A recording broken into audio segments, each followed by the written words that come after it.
when the disaster occurred, when the explosion of the rig occurred, I really was interested in going down to Louisiana and doing some filming of the environment. And but the expense was a little too much for me just to go. So after about a month of listening to reports and seeing it all on the media, I got to talking to some individuals here at Eastern. And what happened was that it inspired me to go beyond, my own personal finances and ask for additional funds to take a group of 3 students down. And so basically, there were 3 students from WEIU, Center for Academic Technology Support, CATS, and the Geology Geography Department. And we all went down there and to go and experience this. What I told the kids was that we were not going down there with a preconceived notion of what we were going to see, although it is very difficult. But at least we could go down there without any storyline for the documentary or the project, but go down there and experience it. And so that was the priority for this project. I think coming from this standpoint, this was a different opportunity that a lot of students do not get to receive. We had the chance to go down to the Gulf Coast, which is unique for really any documentary group, any news organization, especially because of the distance. Coming from the Midwest and being able to go down to the Gulf Coast is a very unique experience. And then on top of that, to be coming from a university setting and to be able to actually go down there and get the hands-on experience of speaking with people who were directly affected and also indirectly affected by this disaster, and also having the opportunity to get the firsthand experience of what was going on down there and not just seeing it from other media outlets, but being able to see it firsthand through our own eyes.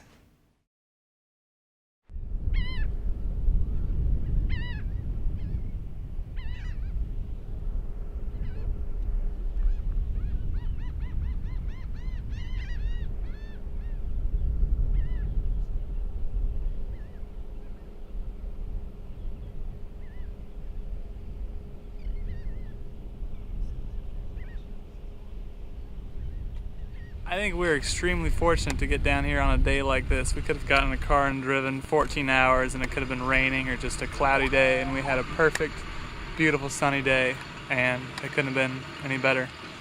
The guards were nice, let us down there, and I think you'll have to change your shorts after this is all said and done after all that, but it was a pretty awesome experience. I don't know, it's kind of sad, to be honest. I mean, I never really thought of Grand Isle as a place where people lived.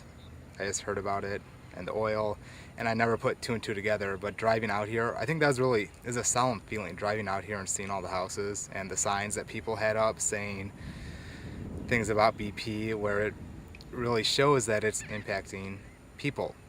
And I think that's something that I never really thought of. I never thought people actually lived here. I thought it was just a little island. It hurt the environment, but I never realized that it had such an impact on the people who were here. First, after dealing with the law enforcement, the first feeling was what just happened. Because when we crossed that, we see all of the booms, we see military personnel, but what I didn't expect was a completely clean beach. That was what happened to the story.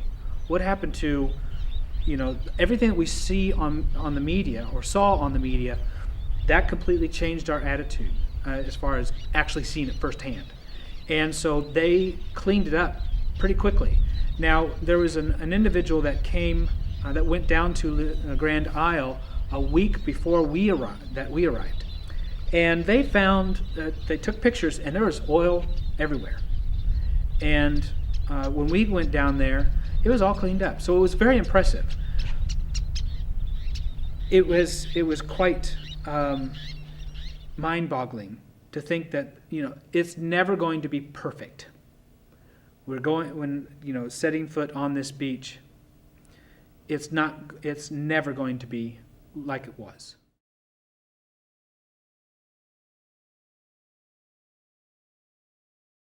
You're on a barrier island in the Gulf of Mexico, whose name is Dolphin Island, spelled Dauphin.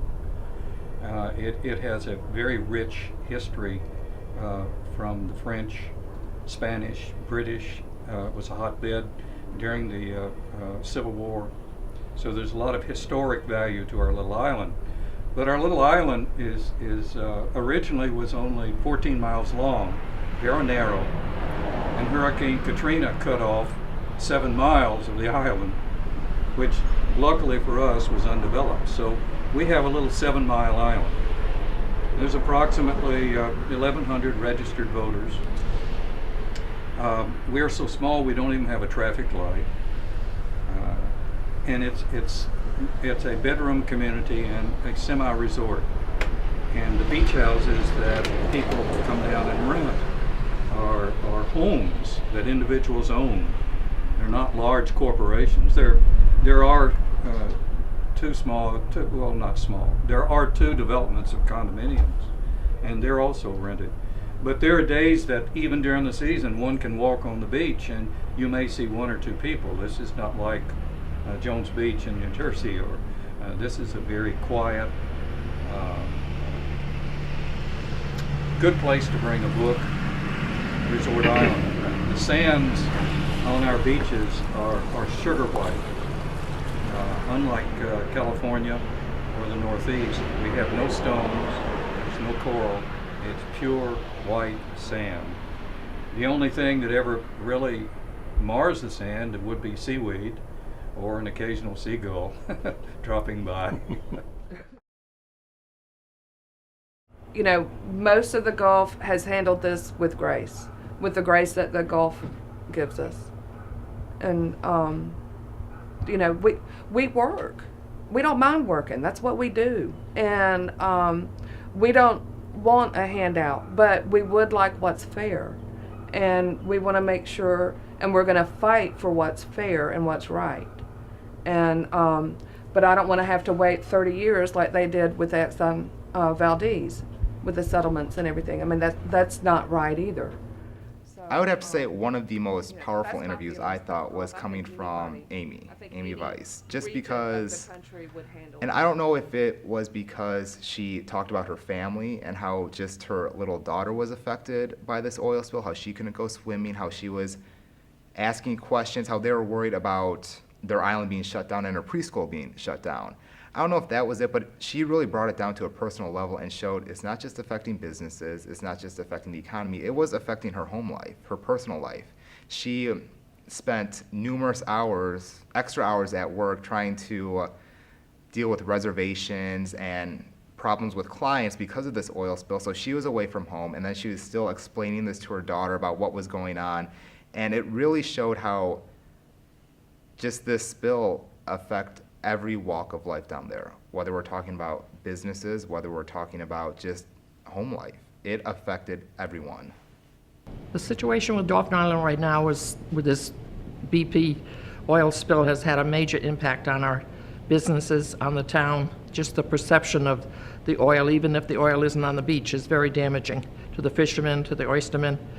And on this little island, that's what they all do. They're all involved in that line of work. So, and it ripples down, you know, to everybody. If they're not selling seafood, then, you know, they're not buying something else. But we've had a lot of cancellations. And like I say, even if the oil isn't on the beach, the perception that's given, like through the media and everything else, it might as well be there because it has the same effect. It started the first weekend of May, and our phone, we walked in that Monday morning, and our 52 messages. Yeah, 52 messages waiting for us to pick up in the morning. And cancel. Our phone never stopped until probably a week ago, this past Friday. Everything's canceled. And so. everything, basically the majority of our reservations are canceled. So we're not receiving the cancellation calls anymore. The phone has stopped ringing. We should be receiving calls for reservations. All we've received is cancellation calls, and it's a completely different change of not only lifestyle but in the way of doing business on Dolphin Island. we're having to change gear and rewrite everything that we do. It's like a silent killer is what it is, and evasion is a good way to describe it. We have more people on this island from BP than we have residents. First, when the rig exploded, and then several days later they found out that the wellhead was leaking. I think at that point in time it hit us that we're at the head of the Gulf. We're in the Gulf of Mexico. We're a barrier island, but we are populated, and I think that's when it really first started to hit us. And then of course the panic set in with the crews coming onto the island, setting up all of the command centers. Just a mass influx of workers being here, and we were kind of in a state of confusion, chaos, occupation. Yeah, we were really frightened, and then of course the phone call started with the cancellations because of the media coverage on it, and it wasn't also necessarily negative coverage, but it's a negative perception. They moved in with large crews quite a few weeks ago, and the island hasn't been the same since because there's so many people on the island. The media made it look like, we were just slathered with oil for months now, so tourism dropped in a hurry. Instead of the happy-go-lucky vacation island and tourist island, we're now the contractor island, and it's a total different feel for us. And trying to raise a family here and trying to keep everything as normal as possible on the human side, on that side, it's completely different. It's like, Gracie, it's okay to come outside today. We don't smell fuel or whatever. And we haven't smelled fuel in probably a week and a half, 2 weeks. So, and, they just opened our swimming waters again, so now we can go in the water.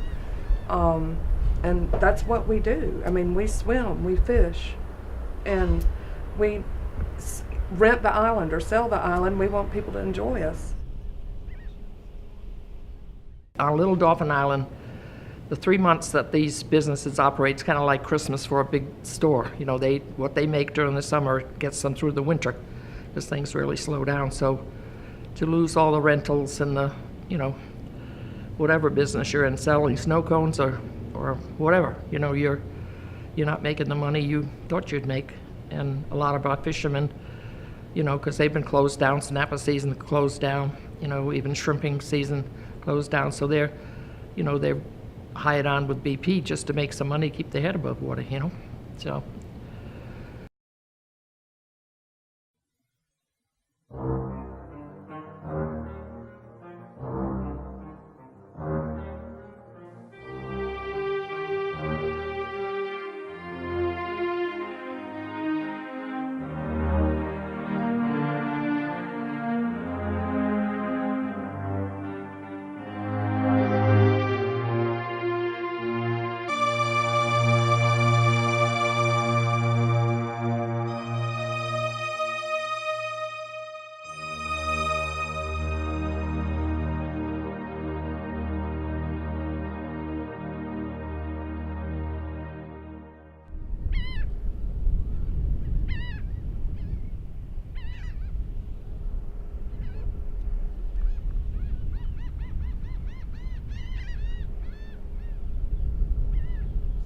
When the disaster occurred, when the explosion of the rig occurred, I really was interested in going down to Louisiana and doing some filming of the environment, but the expense was a little too much for me just to go.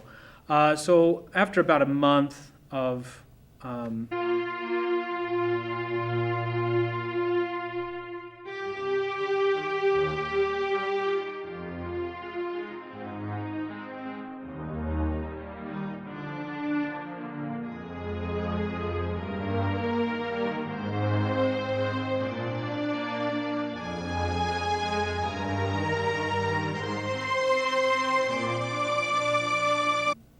listening to reports and seeing it all on the media, I got to talking to some individuals here at Eastern. And what happened was that it inspired me to go beyond, my own personal finances and ask for additional funds to take a group of 3 students down. And so basically,